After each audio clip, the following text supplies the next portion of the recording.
बिस्मिल्लाहिर्रहमानिर्रहीम। अस्सलामु अलैकुम वरहमतुल्लाहि वबरकातुहू। जी डियर स्टूडेंट्स, आप कैसे हैं?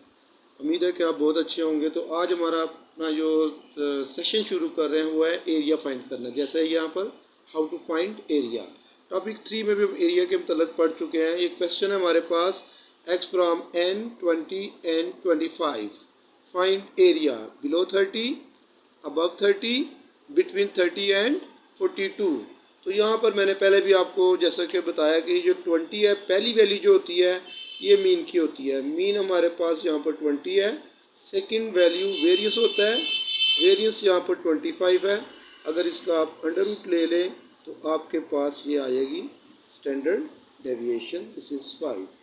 Now we have to find area below it. Below it का मतलब ये पार्ट 1 के लिए, that is probability of x is less than 30। ठीक है, फार्मूला लगाएंगे आप स्टैंडर्ड नॉर्मल डिस्ट्रीब्यूशन का, z equal to x minus mean over standard deviation. x minus mean, mean कितना आपके पास 30, स्टैंडर्ड कितनी है 5। अब x की वैल्यू क्या है आपकी यहाँ पर, मीन यहाँ पर सॉरी 20 है और x की वैल्यू आपके पास यहाँ पर 30। At x equal to 30, x की आप 30 रख दें, 30 minus 20 over 5, z equal to this is 10 over 5 and z this is equal to 2।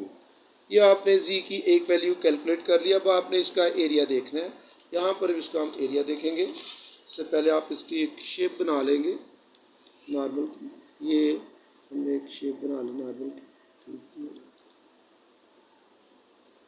तो यहाँ से हम लेंगे, यहाँ से 0 से हमारी वैल्यू पॉजिटिव आई है तो पॉजिटिव डेफिनेटली पॉजिटिव इन्फिनिटी की तरफ होगी। यहाँ पर इसको हम लिखूँगा 2, ये एरिया हमारा आ गया।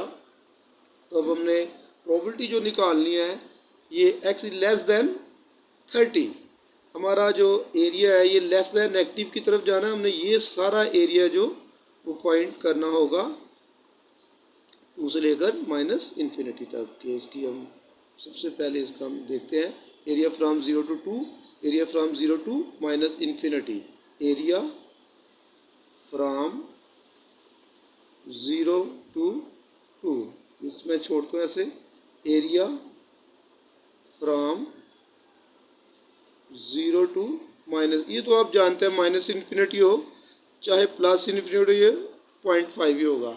अब 2 का एरिया क्या होगा, ये एरिया टेबल से हम देखते हैं, हमारे पास आती है वैल्यू 0.4772। जैसे पहले मैंने आपको area under the normal curve देखना बताया है। अब रिक्वायर्ड एरिया और ए, रिक्वायर्ड एरिया क्या होगा, मैंने बताया था कि एक तो साइन से देख के भी आप अंदाज़ा लगा लें, एक नेगेटिव है एक पॉजिटिव है, तो एरिया इसका प्लस होएगा। या यहाँ से लेकर अब आपने यहाँ तक एरिया फाइंड करना है 0 to 2 और 0 to माइनस इन्फिनिटी, तो उन दोनों को यहाँ से लेकर यहाँ तक एरिया, दोनों वैल्यूज़ को आप क्या कर लेंगे, इसकी वैल्यू को भी ऐड कर लेंगे। जो आपने ये कैलकुलेट किया अभी, ये वैल्यू निकाली 0 to 2, आपने एरिया निकाले 0.4772 और 0 to माइनस इन्फिनिटी ये भी आपने देखा 0.5।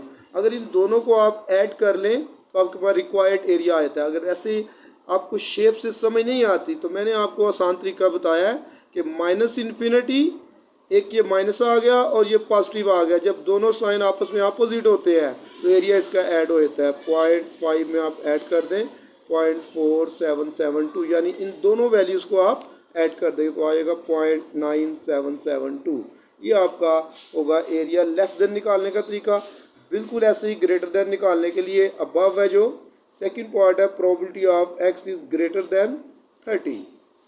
तो अब आप x की जगह आपने z का, आपके पास ये फार्मूला था x माइनस 20 ओवर 5, यहाँ पर आप रखेंगे x की जगह 30 जिस तरह पहले आपने पुट की है।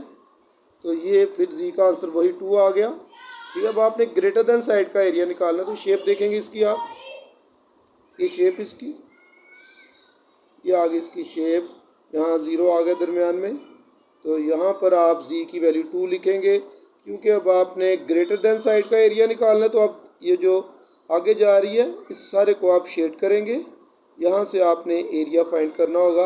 आप जानते हैं ये भी 0.5 होता है, ये भी सारा एरिया 0.5 होता है। अब आप वैसे देखेंगे एरिया फ्रॉम 0 to 2, वो भी आप देख के आए हैं, area from 0 to 2, area 0 to 2 वो क्या था आपके पास 0.4772 और area from 0 to plus infinity this is 0.5। तो इसका रिक्वायर्ड एरिया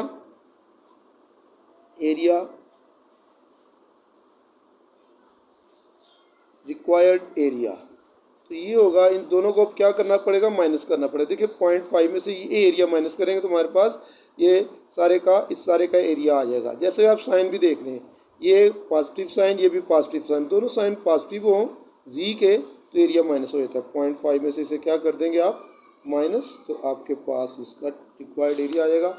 अब मैं इधर ये एक जो थर्ड पार्ट है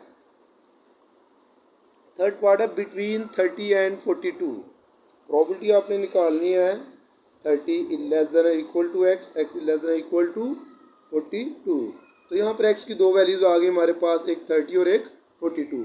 तो एक्स यहाँ पहले हम रखेंगे एट एक्स इक्वल टू 30, तो जी क्या आ जाएगा आपके पास 30 माइनस 20/5। ये भी आप हल करके आए, इसका आंसर आपके पास 2 आ गया। फिर रखेंगे at x equal to 42, x यहाँ आप 42 रखेंगे, जी इक्वल टू 42 माइनस 20/5। इसे हल किया तो 12/5 आ गया, 12/5 5 2 10 और ये 2.4 आ गया। अब इन दोनों का एरिया देखेंगे हम, एरिया फ्रॉम 0 टू 2, अभी देख के आए आप, एरिया फ्रॉम 0 टू 2.4, ये 0.4772 और 2.4 का एरिया जब हम देखते हैं यहाँ से, 2.4 का जो एरिया आ रहा है वो सॉरी ये 4, ये आ रहा है आपका, यहाँ से गलती हुई, 4.4 आ रहा है। ये क्या आ रहा है आपका 4.4। अब ये चीज़ आप देखें, एरिया 4.4, आपकी बुक में जो एरिया की लिमिट है वो 3.9 तक 3.8 तक है। जब आपकी बुक से वो बाहर चला है तो इन्फिनिटी की तरफ चला है तो एरिया क्या होगा आपका फिर 0.5। ये आपके टेबल में आपको ये एरिया नहीं मिलेगा, तो इसका फिर एरिया क्या लिखेंगे आप 0.5। अब रिक्वायर्ड एरिया क्या होगा आपका, मैंने बताया साइन से देखकर आप अंदाज़ा लगा सकते हैं, दोनों साइन जी के, ये भी पॉजिटिव है और ये 4.4 भी क्या पॉजिटिव है, तो रिक्वायर्ड एरिया क्या आ गया, 0.5 में से आप 0.4772 को माइनस कर देंगे तो आपके पास आपका रिक्वायर्ड एरिया आएगा। तो ये था एरिया मालूम करने का तरीका, जिसमें मैंने आपको बताया है कि अगर वो लेस देन हो या ग्रेटर देन हो या बिटवीन हो, तो तीनों सिचुएशन में आप एरिया किस तरह फाइंड करेंगे, उसकी शेप बना लें। अगर शेप से आपको समझ नहीं आती तो आप उनके साइन से आप अंदाज़ा लगा लें। अगर दोनों के साइन पॉजिटिव है तो एरिया माइनस हो जाएगा, अगर दोनों के साइन नेगेटिव है फिर भी एरिया माइनस हो जाएगा, अगर एक साइन नेगेटिव है और एक पॉजिटिव है तो फिर एरिया को सिर्फ इसी सूरत में आप प्लस करेंगे। तो उम्मीद है कि स्टूडेंट्स आपको इस टॉपिक की समझ आ गई होगी। फिर भी अगर समझ नहीं आए तो आप मुझे कमेंट्स में भी बता दें, मुझे व्हाट्सएप पर भी बता सकते हैं। तो अपना बहुत बहुत ख्याल रखिए ज़रूर, और इस चैनल को सब्सक्राइब करें और लाइक भी करें और इस पर कमेंट्स भी दें। बहुत शुक्रिया, अल्लाह हाफ़िज़।